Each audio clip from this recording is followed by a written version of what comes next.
Welcome back to the Seaboard Central, everyone. About 8 months ago, I did a video on dynamic braking.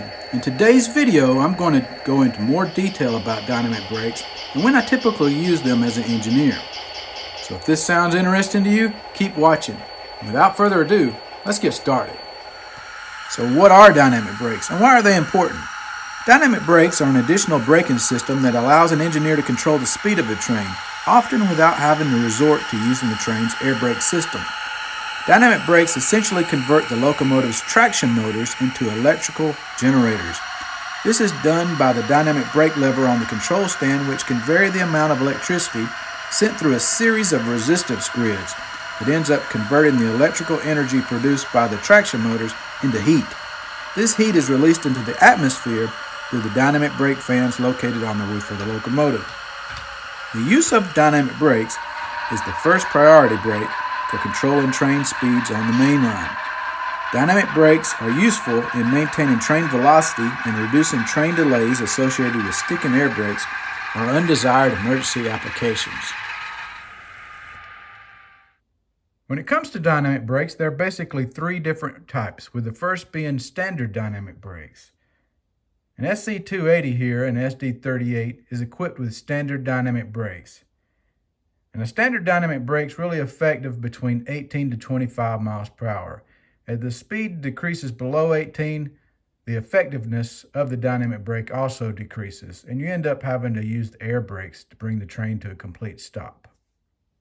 Next up, we have extended range dynamic brakes. An SC287 and SD39 here is equipped with extended range dynamic brakes, and how you can tell is there's a little access door right here on the dynamic brake blister. It shows that that is an extended dynamic brake equipped unit, and they actually achieve maximum braking effort between 6 to 25 miles per hour. So below 6 miles an hour they start tapering off. And the extended range dynamic brakes are achieved by the use of fewer resistance grids.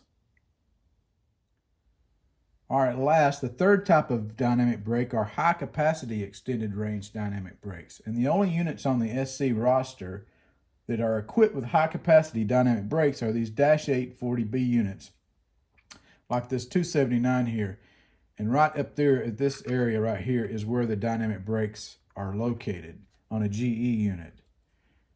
Now, high-capacity dynamic brakes end up providing a 30% increase in dynamic braking effort.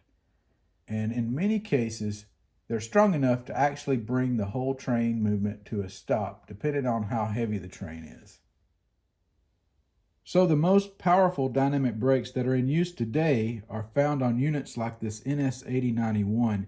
And this one actually has a heavy-duty high-capacity dynamic brake. And you note that by the 3 vents that are located on the side.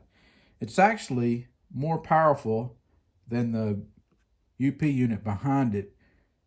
Both of them are ES44AC units, but this one is just equipped with the regular high-capacity dynamic brake. This one has the heavy-duty version. While the use of dynamic brakes are a great way to control the speed of a train, engineers must always exercise caution to prevent an incident such as a derailment that occurs from too much dynamic brakes used at the wrong place and the wrong time. All right, let's use this example. I've got a steep grade, and at the bottom of the grade, I've got a crossover that I'm gonna have to deal with that's less than 25 miles per hour. Now, these high-capacity dynamic brakes and the heavy train pushing against it, I'm gonna have to decrease those dynamic brakes to less than 400 amps in order to go through this crossover, because too much pressure going through this crossover could result in a derailment.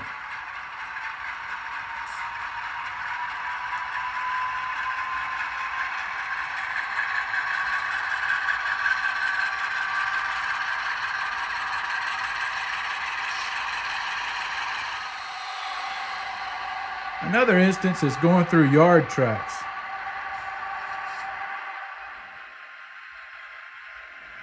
To be careful using too much dynamic brakes in a scenario where I have my train going through multiple turnouts. Too much dynamic brake here could result in a derailment.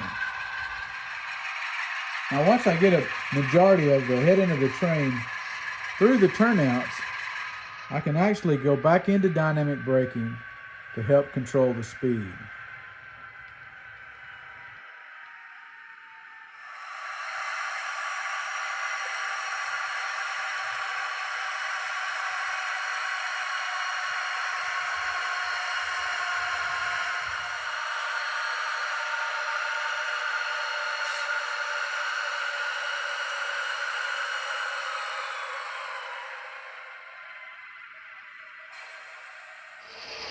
In this example, I have a unit equipped with a standard dynamic brake and an extended range dynamic brake.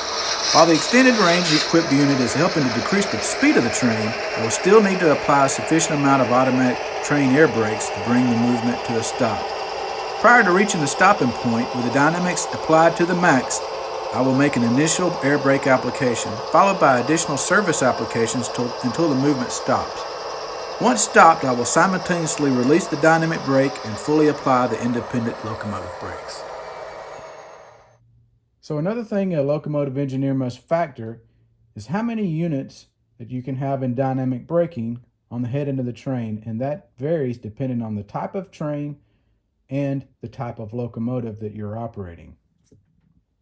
So for example, on a general merchandise train, you can have up to 18 powered axles and dynamic braking on the head of the train. Now, an SD40-2, like this 3235, is considered a 6-axle unit.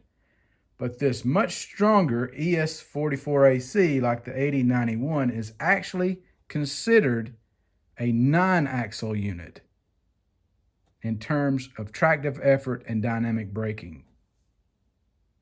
So the same train could only have 2 of these locomotives in dynamic braking on the head end of the train.